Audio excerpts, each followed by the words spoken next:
All right, so today we're going to be talking about The Hooded Man by Paul Kane. More specifically, we're going to be talking about Arrowhead, the first book in this Hooded Man trilogy. This here is the omnibus that I picked up at the local Barnes & Noble a few years ago and took a stab at and actually really enjoyed this take on Robin Hood in the modern day. All right, stop. Have you taken a minute to click that like button and subscribe to my channel? Go ahead and do it. You need to do this. While you're at it, go ahead and comment down below of other books you think that I should do reviews on. I'm waiting.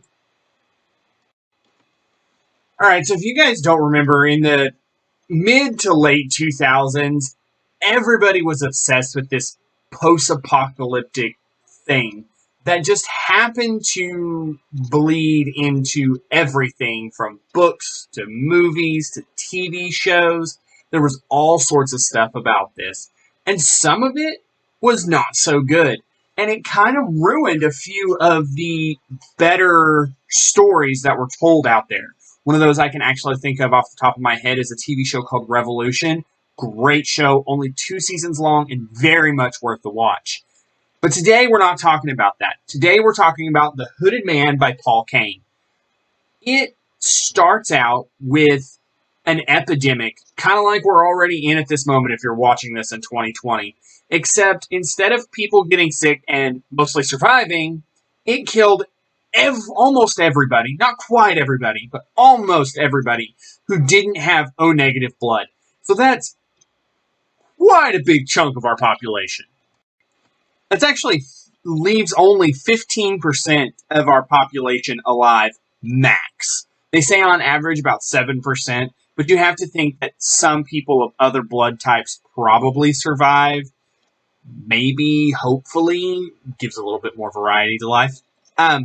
But anyways, so when this pandemic starts, you have Robert Stokes, who is just your average, ordinary British guy who is an ex-police officer. He's trained, he grew up hunting, all around good average Joe kind of guy, with a wife and a son. They're living in his house and trying to not go out and trying to avoid the pandemic. But then his wife and son get sick.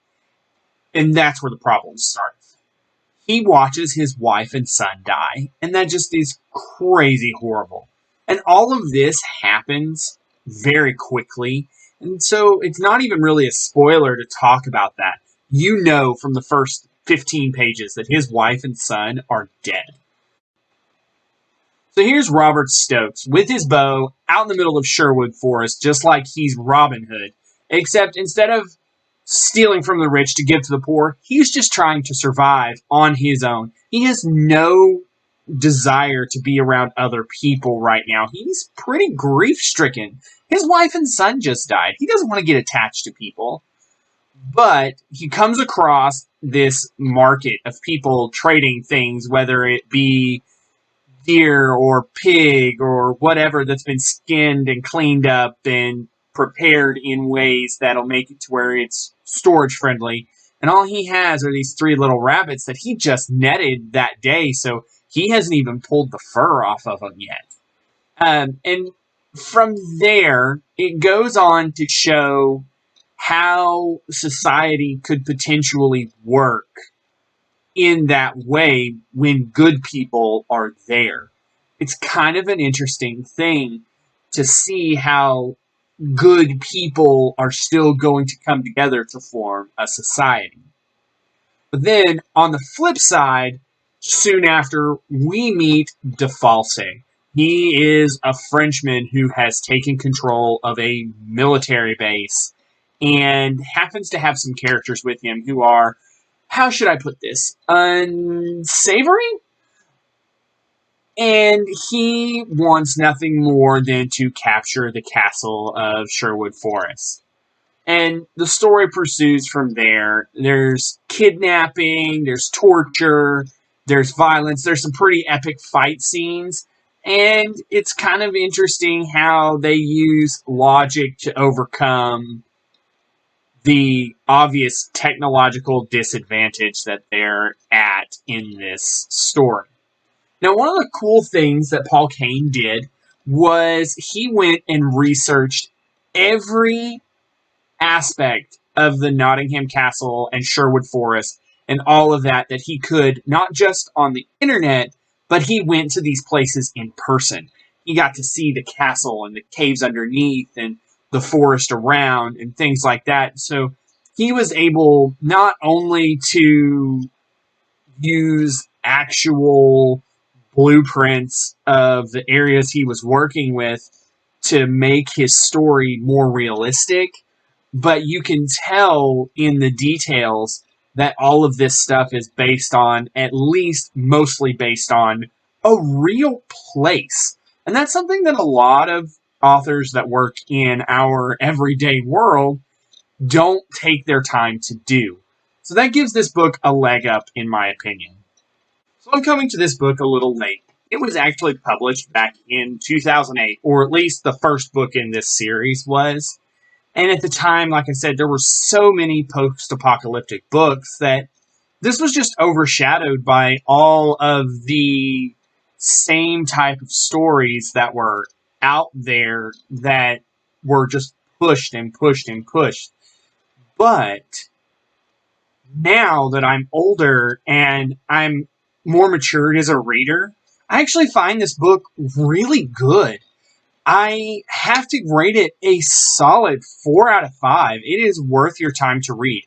The prose in this are not great, but the setting is so good. Your characters are so well developed, and the combat is, while some of it not entirely believable, is at least thought out well enough that it makes sense for what's happening on the pages to maybe potentially be happening. So there's no real sense of disbelief going on once you get past just the sheer scale of what has already happened in the world they're in. So one of the things I'm going to give this book credit for is that it has a huge cast of characters. You meet so many different characters in this book, and they're all unique. There aren't just what seem like NPC placeholder characters just standing around going blah, blah, blah, like there are in some books. They're just there to say 1 or 2 lines and then they disappear. Even characters with only a few lines are given at least a little bit of personality, and I find that rather enjoyable. The other real major downside of this book is the way that it flows. You can tell that this author is a first-time author by how things in this book move, how one scene flows to another. It is sometimes absolutely seamless, and sometimes it's really, really jarring. And those times that are jarring get to you because of how well the rest of the book is written, and I don't really think it was on purpose, so that's kind of hard to forgive. But there are so many positives to this book that it doesn't really bother me all that much. This book is not perfect. It flows a little weird at times, and the twists aren't exactly subtle, but it is a very fun ride. And that's one of the things I really like about this book, and all 3 of these books in general, is they're really fun to read, and you can get through them not worried about, am I going to want to pick this up tomorrow? Because there are some books that you just don't really want to keep reading, let's be honest. I've been through a few slogfests before. So go ahead and give this book a try. It's worth your time. If you like survival stories, this book's the jam. You're going to love it. It makes sense. The survival aspect is really good. The things he talks about with hunting are incredibly accurate. As somebody who likes to hunt myself, you'd notice those things. And it's kind of nice to see it put down in a book that isn't based on a true story in any way, shape, or form. So my recommendation for this book is, yes, read it, pick it up. Enjoy it. It's worth the time. If you can find it in your library, do it that way. If you find an ebook or at a used bookstore, pick it up that way. No matter how you get a hold of this, this is a good book that I think a lot of people would enjoy if they would give it the time, especially now that the post-apocalyptic stuff has died down quite a bit. Thanks, you guys. I hope you enjoyed that. If you guys like content like this, go ahead and leave a like on this page, subscribe to my channel, and comment down below with more books that you guys think that I should do reviews over.